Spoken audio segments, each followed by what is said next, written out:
Praise the Lord. കർത്താവിൻ്റെ തിരുനാമം വാഴ്ത്തപ്പെടുമാറാകട്ടെ.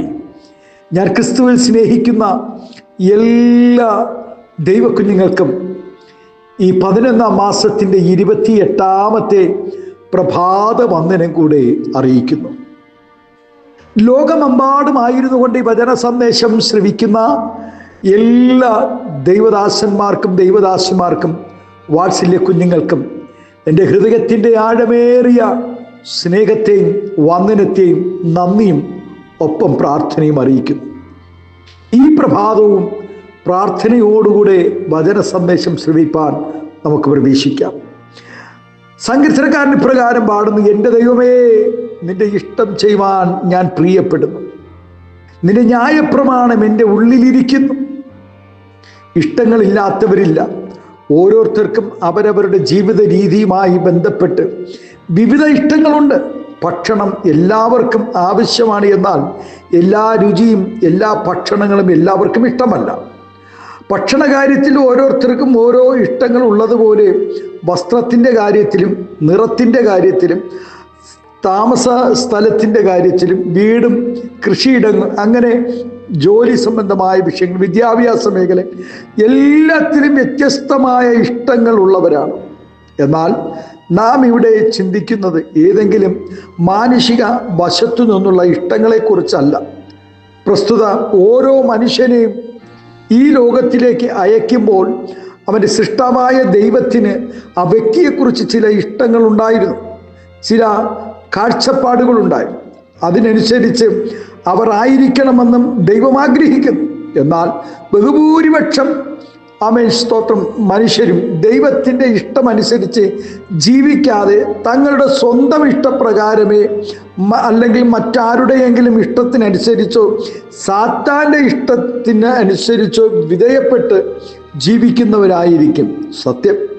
എന്നാൽ ഒരു ദൈവവൈതൽ ദൈവത്തിൻ്റെ ഇഷ്ടത്തിനനുസരിച്ച് ജീവിക്കുവാൻ ദൈവം ആഗ്രഹിക്കുന്നു. ആമേൻ. ആഗ്രഹിക്കുന്നവൻ ആമേൻ നാമും അങ്ങനെ ആയിരിക്കണം എന്നും ദൈവം ആഗ്രഹിക്കുന്നു. പിതാവിൻ്റെ ഇഷ്ടത്തിനനുസരിച്ച് മാത്രം ചുവടുകൾ വെച്ച മാതൃക പുരുഷനാണ് നമ്മുടെ കർത്താവായ യേശു ക്രിസ്തു. ഒന്നാമതായി ദൈവ ഇഷ്ടം നാം അറിയുക എന്നതാണ് ദൈവം ആഗ്രഹിക്കുന്നത്. ചിലപ്പോൾ ദൈവത്തിന് വേണ്ടി കഷ്ടം അനുഭവിക്കണമെന്നായിരിക്കും ദൈവ ഇഷ്ടം. നിങ്ങൾ ആ കഷ്ടം സഹിക്കണമെന്ന് ദൈവഹിതമെങ്കിലും ആമേൻ സ്തോത്രം. തിന്മ ചെയ്തിട്ടല്ല, നന്മ ചെയ്തിട്ട് സഹിക്കുന്നത് ഏറ്റവും നന്ന്. പത്രോസ് അപ്പോസ്തലൻ പറയുന്നു, ദൈവനാമം നിമിത്തം കഷ്ടങ്ങൾ അനുഭവിക്കുന്നത് നമുക്ക് പ്രതിഫലത്തിന് കാരണമായതിനോടൊപ്പം ആമേൻ ആമേൻ ദൈവ ഇഷ്ടത്തിനനുസരിച്ച് ജീവിക്കുന്നതിന് കഷ്ടങ്ങൾ ഒരളവോളം ആമേൻ സഹായമായി തീരും. നാം മറ്റുള്ളവർക്ക് നന്മ ചെയ്യണം എന്നുള്ളതാണ് എല്ലാവരെക്കുറിച്ചും മറ്റൊരു ദൈവ ഇഷ്ടം. നന്മ ചെയ്യുവാൻ അവസരവും സാഹചര്യവും അതിനുള്ള വഴിയും ഉണ്ടായിട്ടും ചെയ്യാത്തവന് അത് പാപമാകുന്നു. അതിന് അത് ദൈവഹിതമല്ല. സ്തോത്രം. ദൈവം ഇഷ്ടപ്പെടുന്നില്ല അങ്ങനെയുള്ള വ്യക്തികളെ. ദൈവ ഇഷ്ടം എങ്ങനെ തിരിച്ചറിയുവാൻ കഴിയും? അവൻ ഒരു പുഴുവായും പിന്നീട് ചിത്രശലഭമായും മാറുന്നത് പോലെ ജീവിതത്തിൽ ആത്മീയ ഒരു പരിവർത്തനം ഉണ്ടാകുമ്പോൾ മാത്രമേ ദൈവ ഇഷ്ടം തിരിച്ചറിയുവാൻ കഴിയുകയുള്ളൂ. നാം ഒന്നാമതായി ഒരു ആത്മീയ പരിവർത്തനം ഉണ്ടാകണം. ജീവിതത്തിൽ ആത്മീയ പരിവർത്തനമില്ലാത്തവർക്ക് ഒരിക്കലും ആരാധനയോടോ പ്രാർത്ഥനയോടോ ഉപവാസത്തോടോ ഒരിക്കലും ദൈവസഭയോടോ ദൈവകുഞ്ഞുങ്ങളോടോ ചേർന്ന് പോകുവാൻ കഴിയത്തില്ല.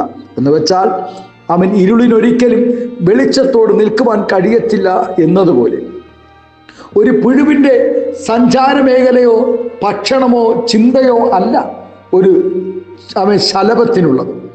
അതുപോലെ നാം മനസ്സിനെ രൂപാന്തരപ്പെടുത്തി കഴിയുമ്പോൾ ഉയരങ്ങളിലേക്കുള്ളത് ചിന്തിക്കുവാനും അന്വേഷിക്കുവാനും ഇടയാകും.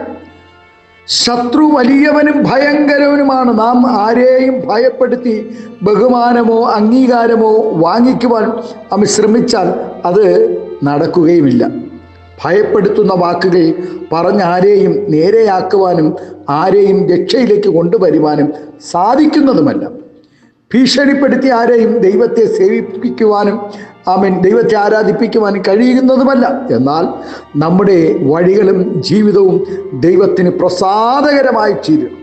ദൈവം നമ്മോട് ഉണ്ടെന്ന് ഉറപ്പുവരുത്തുകയും ചെയ്യുമ്പോൾ ഒരു കാലത്ത് നമ്മെ തള്ളിക്കളഞ്ഞവർ തന്നെ നമ്മെ അംഗീകരിക്കുകയും നമ്മെയും നമ്മുടെ ദൈവത്തെയും ഭയപ്പെടുകയും ചെയ്യും. ആകയാൽ പ്രിയ ദൈവമെതിരെ ദൈവ ഇഷ്ടം നാം തിരിച്ചറിഞ്ഞുകൊണ്ട് ദൈവത്തെ ആരാധിക്കുകയും ദൈവ ഇഷ്ടം ചെയ്യുകയും ചെയ്താൽ ദൈവം നമ്മെ അനുഗ്രഹിക്കും. അതിനായി ഈ പ്രഭാതം ദൈവകരങ്ങളിൽ നമ്മെ ഏൽപ്പിച്ചു കൊടുക്കാം. നമ്മുടെ കണ്ണുകളെ അടയ്ക്കാം. ദൈവം സ്തോത്രം ദൈവകൃപ നമ്മോട് കൂടെ ഈ പ്രഭാതം ഇരിക്കുമാറാകട്ടെ. നമ്മുടെ കണ്ണുകളെ അടയ്ക്കാമോ? നമുക്ക് പ്രാർത്ഥിക്കാം. സ്വർഗീയ പിതാവേ, സ്നേഹവാനായ ഞങ്ങളുടെ നല്ല ദൈവമേ, അനുഗ്രഹം പ്രശാന്തമായ നല്ല പ്രഭാതത്തിനായി നന്ദി നിറഞ്ഞ ഹൃദയത്തോടെ സ്തോത്രം ചെയ്യുന്നു. ഈ പ്രഭാതം ഞങ്ങൾ ദൈവ ഇഷ്ടം ചെയ്യുന്നവരായി, ദൈവ ഇഷ്ടം നിറവേറ്റുന്നവരായി കർത്താവ് ഞങ്ങളിൽ കൂടെ അത് നിറവേറുവാൻ പരിശുദ്ധാത്മാവ് സഹായിക്കണം. സാധുജനത്തെ കർത്താവെ, അനേക കഷ്ടതയിലായിരിക്കുന്ന ദൈവഭക്തന്മാരെ കൈത്താങ്ങുവാനും ദൈവസഭയെ കൈത്താങ്ങുവാനും കർത്താവെ ഈ ശബ്ദം ശ്രവിക്കുന്ന എല്ലാ ഉള്ളങ്ങളെയും ദൈവം ഇന്ന് പകൽക്കാലം ഒരുക്കണമേ എന്ന് പ്രാർത്ഥിക്കുന്നു. ചിത്രശലഭൻ രൂപാന്തരപ്പെട്ടതുപോലെ ഇന്ന് പ്രഭാതത്തിൽ ഞങ്ങളുടെ ജീവിതവും രൂപാന്തരപ്പെടുവാൻ, ദൈവ ഇഷ്ടം നിറവേറ്റുവാൻ സ്വർഗം കൃപ ചെയ്യും. എല്ലാവിധമായ നന്മകളാൽ നിറയ്ക്കും. മഹത്വം പങ്കെടുക്കണമേ യേശുവിൻ്റെ നാമത്തിൽ.